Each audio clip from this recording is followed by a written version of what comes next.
Que alegria estar de volta com você nessa quinta-feira, dia 14 de maio.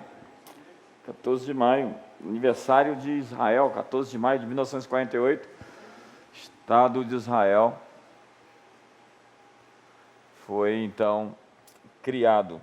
Deixa eu ler com você Romanos capítulo 1, vamos ler do verso 18 ao verso 31.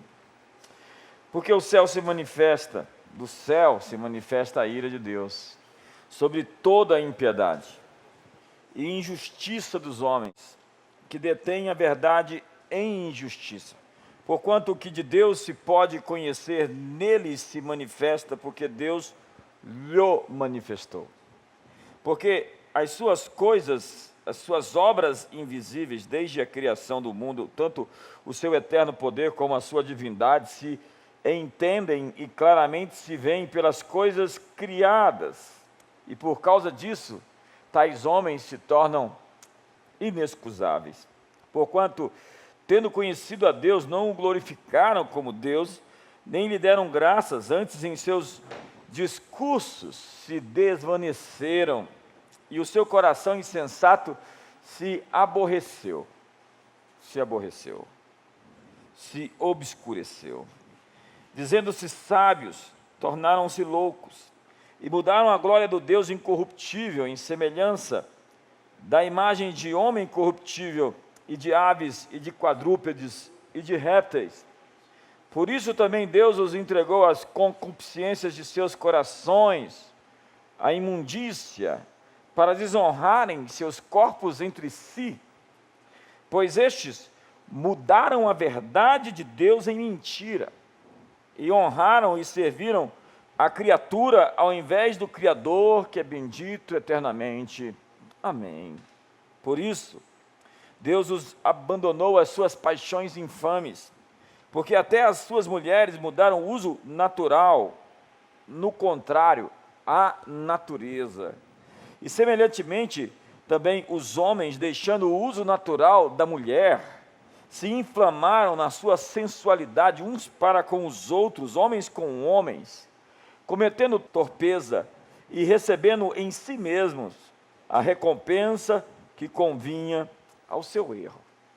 E como eles não se importam de ter conhecimento de Deus, assim Deus os entregou a uma disposição mental reprovável, a um sentimento perverso para fazerem coisas que não convêm, estando cheios de toda iniquidade, fornicação, malícia, avareza, maldade, cheios de inveja, homicídio, contendas, engano, malignidade, sendo murmuradores, difamadores, aborrecedores de Deus, injuriadores, soberbos, presunçosos, inventores de males, desobedientes aos pais e às mães, nécios, infiéis nos contatos, sem afeição natural, irreconciliáveis, sem misericórdia. Verso 32, os quais, conhecendo o juízo de Deus, que são dignos de morte, os que tais coisas praticam, não somente as fazem, mas também aprovam ou se agradam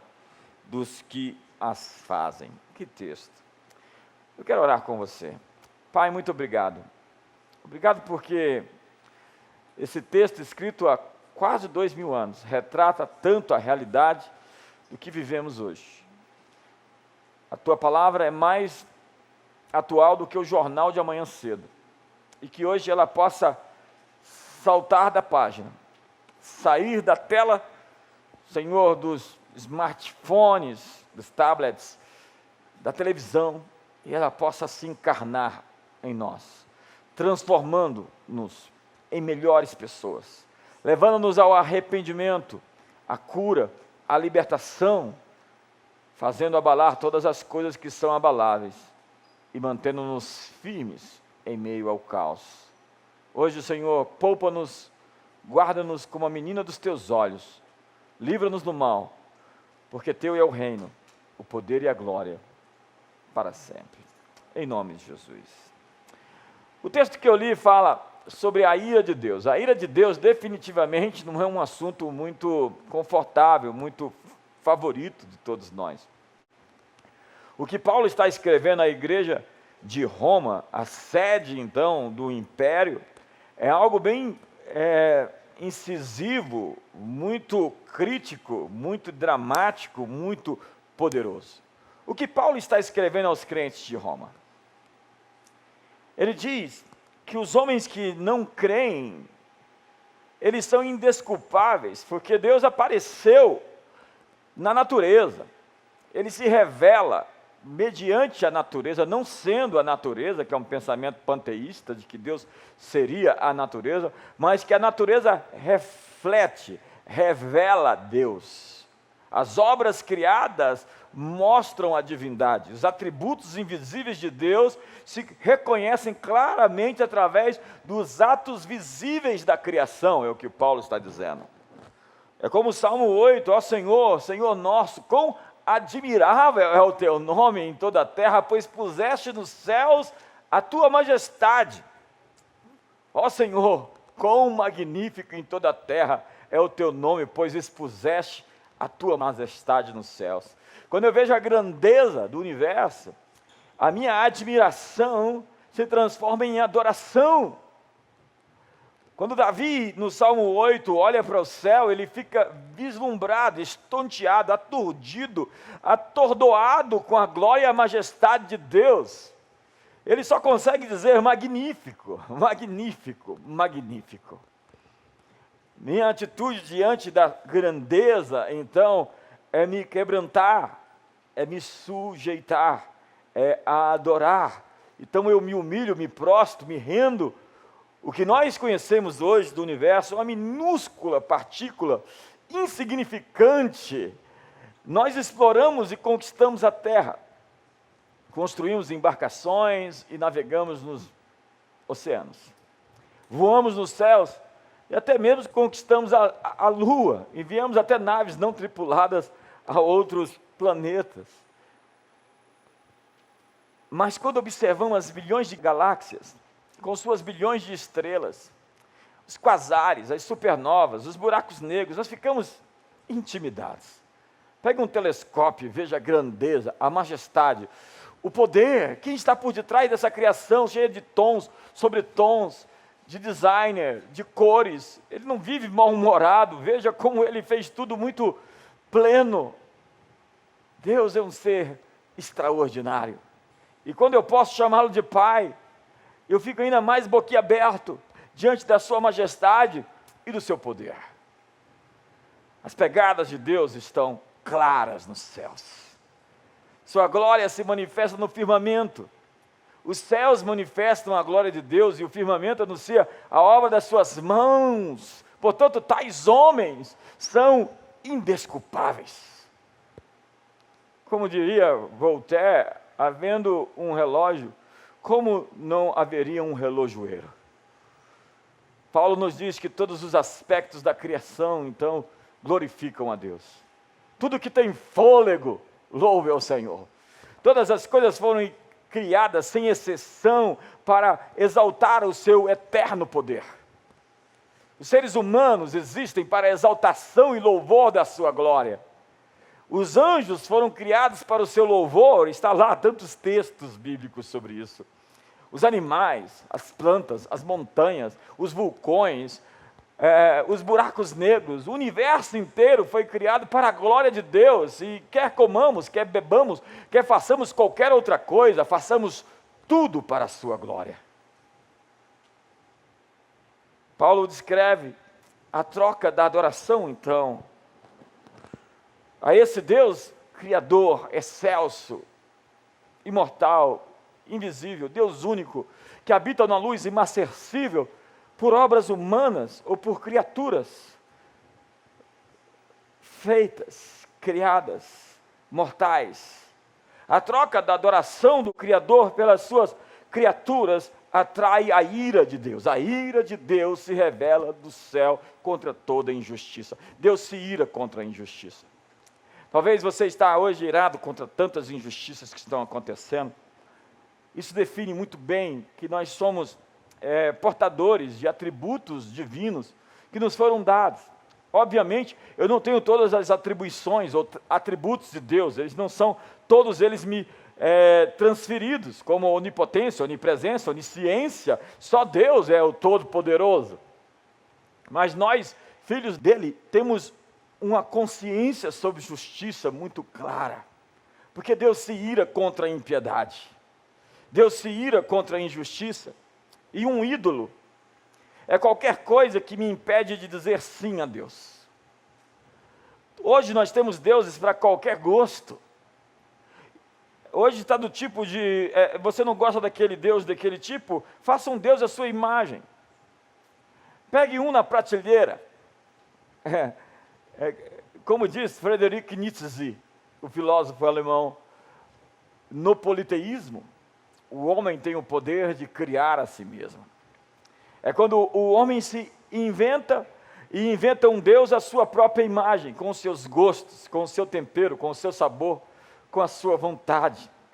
Então o propósito de adorar a criatura ao invés do Criador é mudar a ordem existente. Ao chamar, portanto, Deus de Pai, existem implicações poderosas nisso.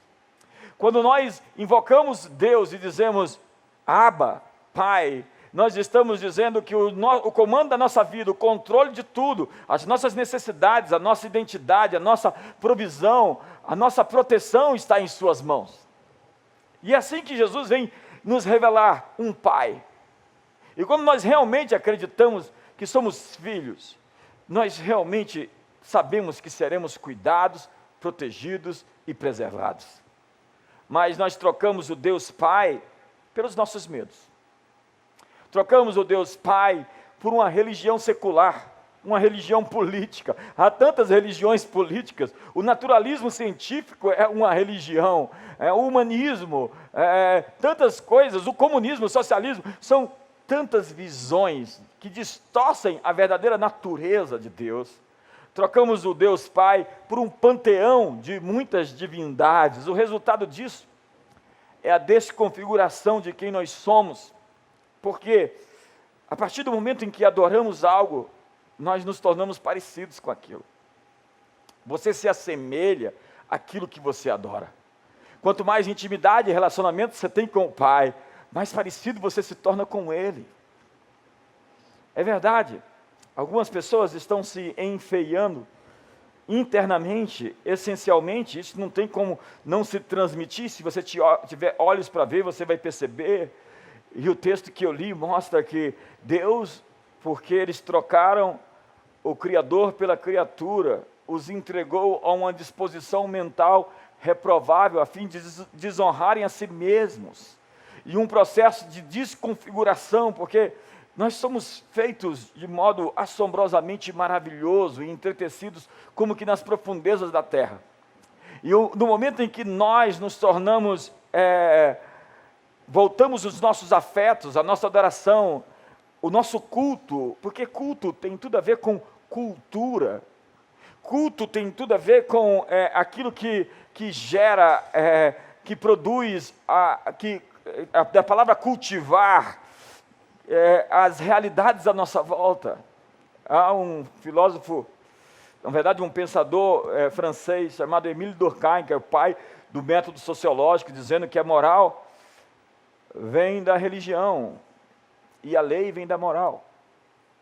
De acordo com os deuses que adoramos, o Deus que adoramos, nós temos uma moral. A nossa moral advém das divindades que cultuamos, ainda que não a chamemos por nomes de deuses de panteão nenhum, possamos chamar somente de Estado.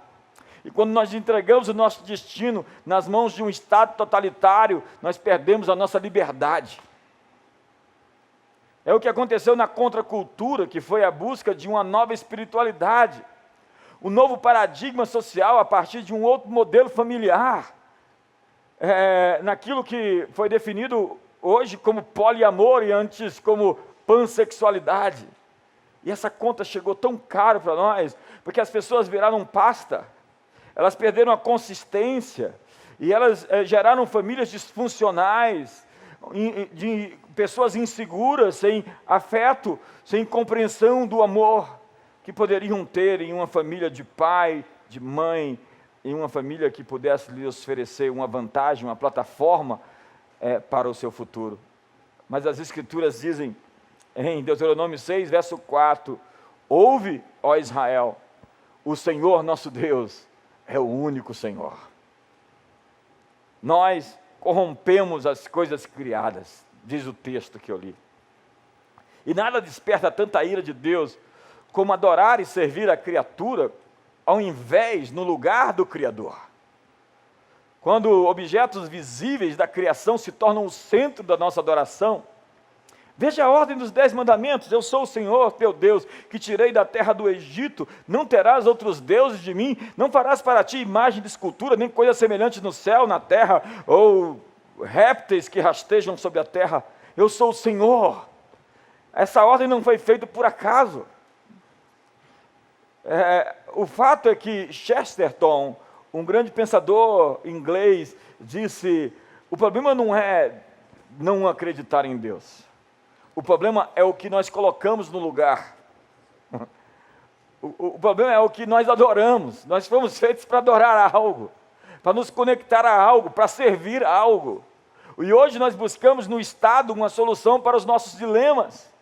E quando nós sacrificamos a nossa liberdade por proteção, nós vamos perder tanto a liberdade como a proteção. Isso disse Benjamin Franklin.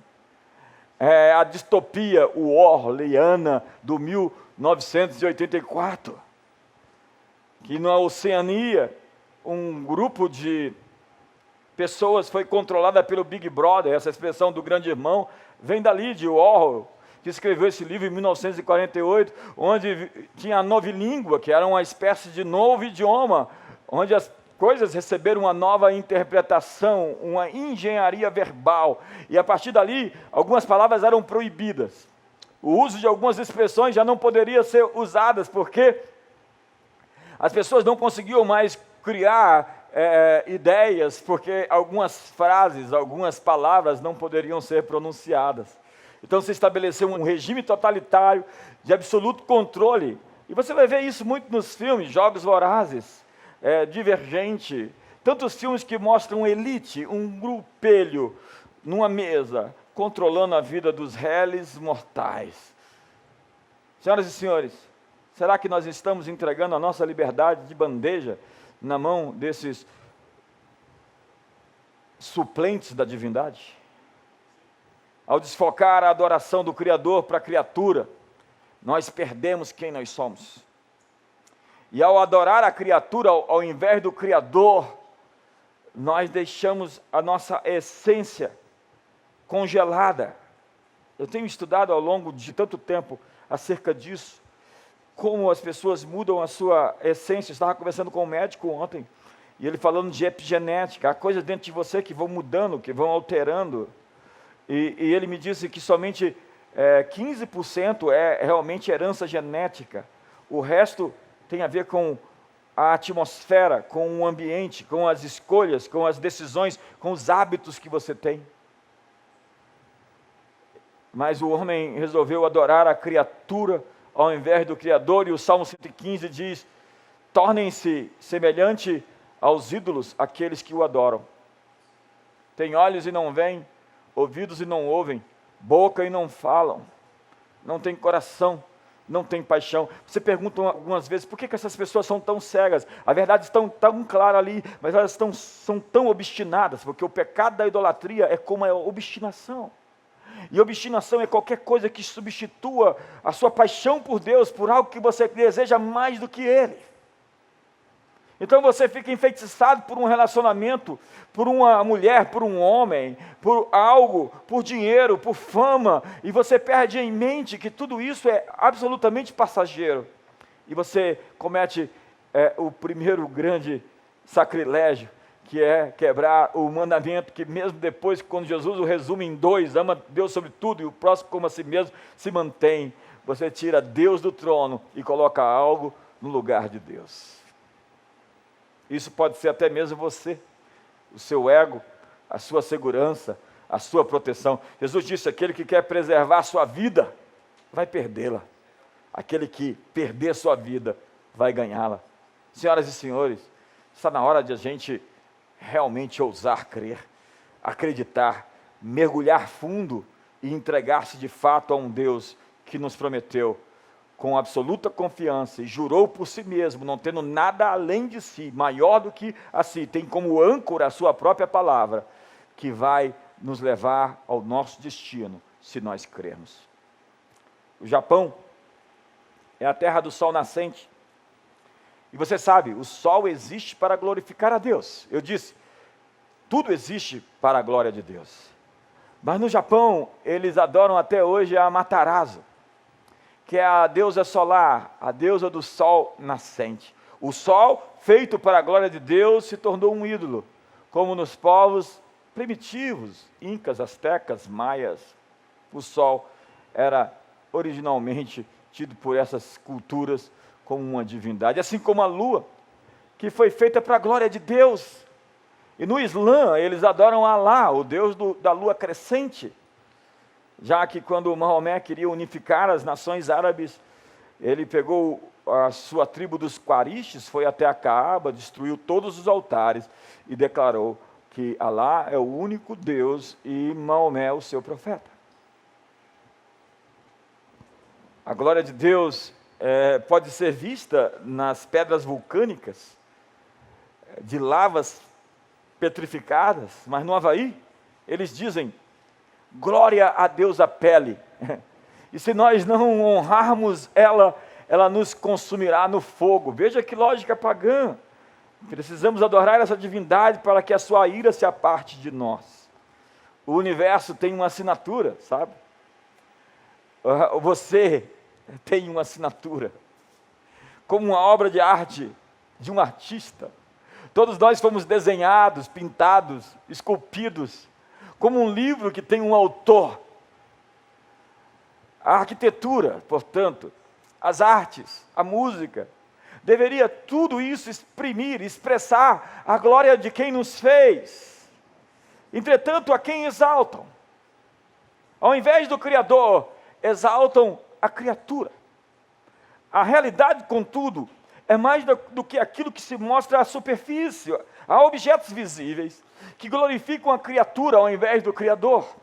Esses dias eu vi, agora nos jornais, que alguém que fez uma imagem, a Operação Lava Jato, uma escultura foi ali retirar porque se frustrou com o então juiz a quem tinha sido dedicada tal arte. Na verdade, existem poderes invisíveis por detrás das realidades visíveis. E Paulo nos dá, então, uma sentença em Romanos 1. Tudo aquilo que existe para dar glória a Deus e que perdeu a sua função, será derrubado. Eu vou repetir isso. Tudo aquilo que existe para a glória de Deus e que perdeu a essência do porquê existe, será derrubado. Como diz Ageu, capítulo 2, no verso 6 ao 9, ou como Hebreus 12 nos diz, repetindo o que o profeta Ageu nos diz, aquele cuja voz abalou então a terra, agora porém promete dizendo, ainda uma vez por todas, farei abalar toda a terra, não somente ela, mas também o céu. Ora, essa palavra, ainda uma vez por todas, significa a remoção das coisas abaladas, a remoção das coisas abaladas, como tinham sido feitas para que somente as coisas não abaláveis permaneçam de pé. Por isso, recebendo nós um reino inabalável, retenhamos a graça pela qual sirvamos a Deus de um modo agradável, com reverência e santo temor, porque o nosso Deus é um fogo consumidor. O que Deus está dizendo é que tudo o que perdeu o seu propósito como instituição, como nação, como pessoas individuais, como escolas, universidades. Você sabe, a Universidade de Harvard, de Princeton, de Yale, Columbia, todas foram fundadas para glorificar a Deus. Está ali na pedra fundamental, a pedra de criação da Universidade de Harvard, que ela existe para fazer conhecido o Filho de Deus aos homens. 25% de todos os formandos de Harvard, das primeiras 100 anos, se tornaram pastores e líderes eclesiásticos. E simplesmente pelo seu secularismo, Rava começou a adorar a criatura ao invés do Criador, no seu humanismo, no seu secularismo, no seu naturalismo científico. Todas as coisas, então, abaláveis, serão abaladas para que somente aquilo que está com a plena consciência e vocação mantida de adorar o Criador se mantenham de pé. Nesses dias de crise, de pandemia, nós estamos descobrindo o que está fincado, firmado, chumbado em Deus. Porque é como dizem as Escrituras, o reino de Deus é semelhante. E Jesus disse que aquele que ouve as minhas palavras e as pratica, é como um homem que fundou, firmou, chumbou a sua casa sobre a rocha. Mas aquele que não as pratica é como um homem que construiu o seu habitat, a sua residência, sobre a areia. Em Mateus capítulo 16, Jesus fala: edificarei a minha igreja, e as portas do Hades não poderão detê-la, não poderão vencê-la. A igreja é o maior conceito jamais criado. Eu edificarei o meu parlamento. Eu edificarei de maneira que o que vocês decidirem na terra será decidido nos céus. Vocês têm o poder de concordar entre vocês. Qual é a organização mais antiga e com mais sucesso na história desse planeta? O que persiste por 2000 anos? Me diga o que existe há 500 anos. Talvez você vai me dizer a coroa inglesa. O que mais? As grandes corporações, 150 anos no máximo. E algumas das maiores corporações têm no máximo 10 anos. A igreja está aí há 2000 anos. Já tentaram derrubá-la, destruíram, já perseguiram ela, já erigiram até um monumento em homenagem à sua completa destruição. Diocleciano, no ano 303. E por licença poética histórica, logo depois, no Edito de Milão, poucos anos depois, no ano 313, se declara a liberdade religiosa e depois o império se torna cristão. 10 ondas de perseguição de diversos imperadores. A igreja existe por 2000 anos. Nós não somos uma operação temporária. Ela tem registros que atravessam séculos, tentaram destruí-la, grupos hostis a perseguiram. A igreja é sim essencial. Os céticos zombaram dela. Nietzsche disse que Deus estava morto. Eu quero dizer que Nietzsche está morto e Deus está vivo, assentado no trono. E a igreja, segundo as Escrituras, é a plenitude daquele que enche tudo em todos, a coluna e o baluarte, o esteio da verdade, e as portas do inferno não prevalecerão contra ela. No entanto, a igreja hoje, apesar de tudo que fizeram contra ela, é maior do que jamais foi em toda a história. Simplesmente ela é indestrutível. Sim, ela é essencial. A igreja é essencial. Vai lá no seu Twitter e coloque essa tag: a igreja é essencial. Igreja é essencial.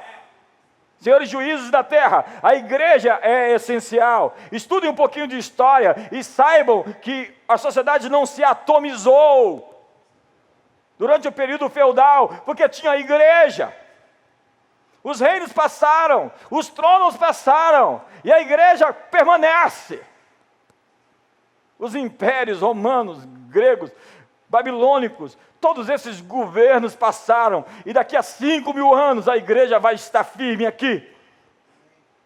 Mais de 800 milhões de pessoas hoje adoram o carpinteiro de Nazaré como Senhor, declaram-se seguidores de Jesus Cristo. Existem vilarejos que não têm escolas, não tem uma clínica, um hospital, bombeiro, um correio, mas nenhum comércio, mas lá eles têm uma igreja. A igreja está mais extensamente espalhada e distribuída que qualquer outra organização no mundo. Porque onde 2 ou 3 estiverem reunidos em meu nome, ali eu estarei, disse Jesus. E mais, Todos os dias, milhares de novas pessoas se convertem e creem em Jesus Cristo. Todos os dias, ao final deste dia, milhares de novas igrejas foram abertas em todo o mundo. E isso acontecerá amanhã, e no dia seguinte, e no dia posterior. Pandemias, terremotos, guerras, rumores de guerras, falsos profetas não param a igreja. A igreja avança e se estabelece na terra. Como diz Salomão, o sábio: quem é esta? Formosa como a lua, resplandecente como o sol, formidável como um exército em bandeiras. Senhoras e senhores, prepare-se. O mundo está sendo abalado para que um reino estabelecido sobre a falsa adoração, sobre prestígio, popularidade, sobre celebridades, sobre fama, sobre ufania, sobre orgulho, sobre arrogância, realmente sejam sacudidos e nós venhamos a saber o que de fato está adorando a Deus nesse mundo. Todas as coisas abaláveis serão abaladas, para que somente aqueles que pertencem a um reino inabalável permaneçam de pé. Você pode se levantar hoje? Você pode ficar de pé agora? Eu creio que sim.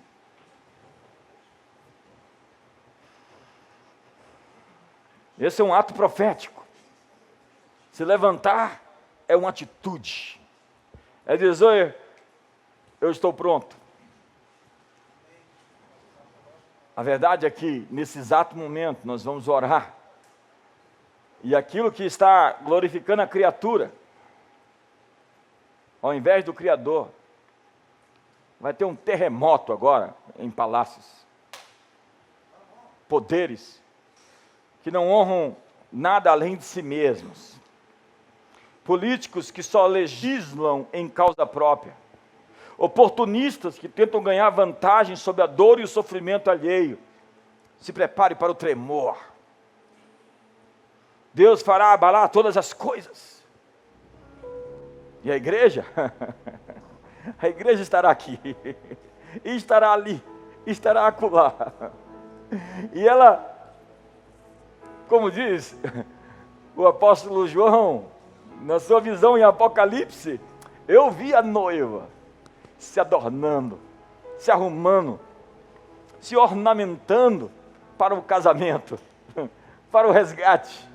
Imagine a figura da igreja como uma noiva se arrumando para encontrar o seu noivo, sem mancha, sem mácula, sem ruga e sem defeito. Essa é a igreja. Quem é esta que aparece como a alva do dia? Formosa como a lua e resplandecente e pura como o sol, formidável como um exército com bandeiras. É você, sou eu. Somos nós que podemos levantar as mãos hoje. Você pode fazer isso e dizer que a impiedade não vai prevalecer nesse país.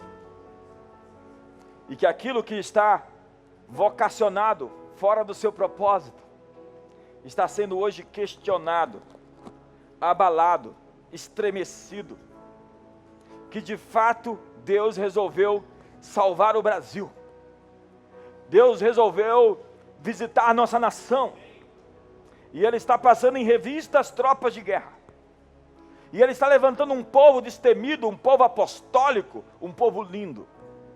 Um povo que se ergue para a sua glória.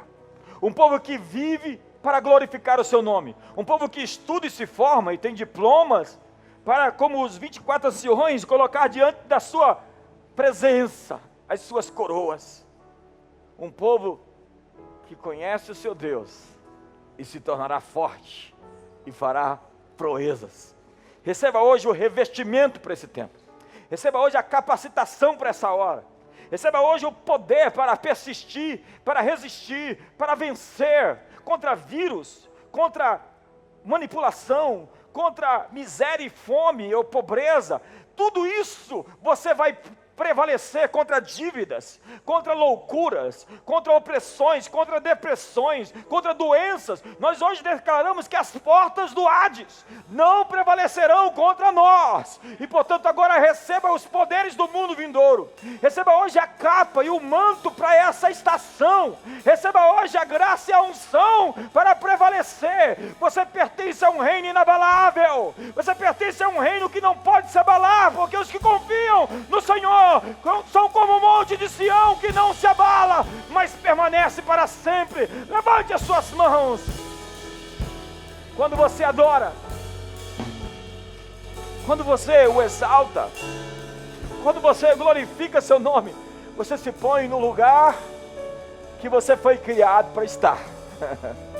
É o seu melhor elemento, é como você está de fato no seu lugar de gestação, de criação, de empoderamento, de ativação. Portanto, levante as suas mãos. Receba hoje graça. As Escrituras dizem, para entrarmos com ousadia à sala do trono. É um gesto de coragem, de intrepidez, para receber graça e socorro em ocasião oportuna. Você precisa de socorro hoje? Entre com ousadia, entre hoje com coragem.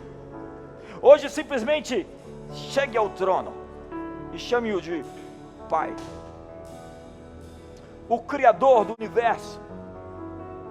Chame-o de Papai. Deixe os religiosos confusos e invejosos. Eles têm uma divindade distante. Eles falam como se Deus estivesse muito longe. Faça como Jesus, ao orardes, façam assim: Pai nosso que estás nos céus.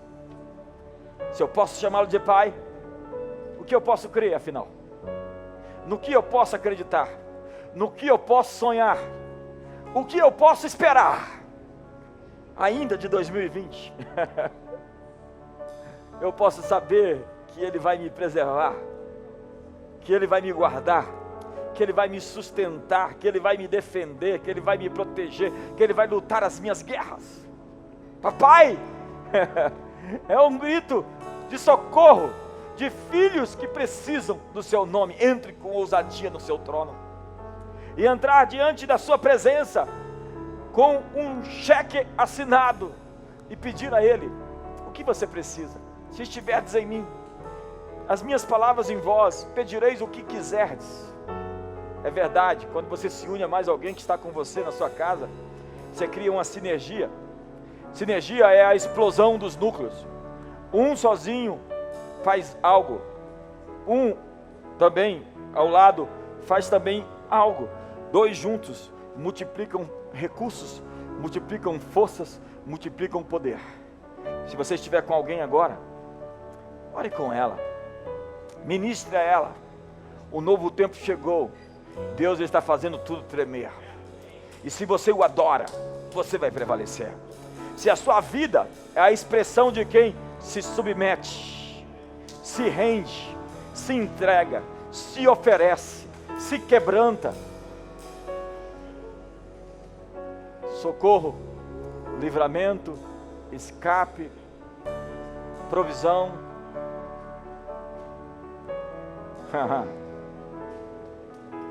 Eu sinto anjos aqui.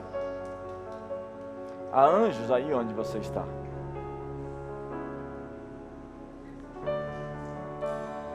Deus vai dar uma resposta, sim. E Ele vai fazer tremer os tronos maus, os tronos da impiedade, as coisas que existem para adorar a criatura. Eu vejo como que estátuas rachando, ídolos caindo. Bendito o homem que confia no Senhor e cuja esperança é o Senhor. Ele será como árvore plantada junto a ribeiros de água, que no devido tempo dá o seu fruto, e no ano da sequidão não deixa de frutificar. Pai, hoje eu oro pelos teus abalos, para a remoção das coisas abaladas e o emergir de um reino inabalável. Eu quero desafiar você nesse final de semana a fazer um altar de adoração em casa. E durante esses 3 dias, sexta, sábado e domingo, adorá-lo, não somente com música. Adoração é mais do que música, também música, mas rendição. O gesto de adoração de Jesus, de passa de mim esse cálice, mas não faça a minha vontade, mas a tua, foi o maior gesto de adoração, que é o render-se, é o proscronel, é prostrar-se, é entregar-se. Nesse final de semana, consagre-se a Ele em adoração, ponha-se no lugar que você foi feito para estar, e você vai ver que enquanto o mundo se abala, Deus te ergue. Eu vou repetir: enquanto o mundo está se abalando, Deus está levantando você. Diga comigo hoje: Deus está me levantando enquanto o mundo está tremendo. Diga comigo: enquanto o mundo está tremendo, Deus está me erguendo nesta estação, nesse tempo, nesta geração. Que o amor de Deus, a graça de Jesus e a comunhão do Espírito Santo seja sobre a sua vida. Uma ótima noite a todos.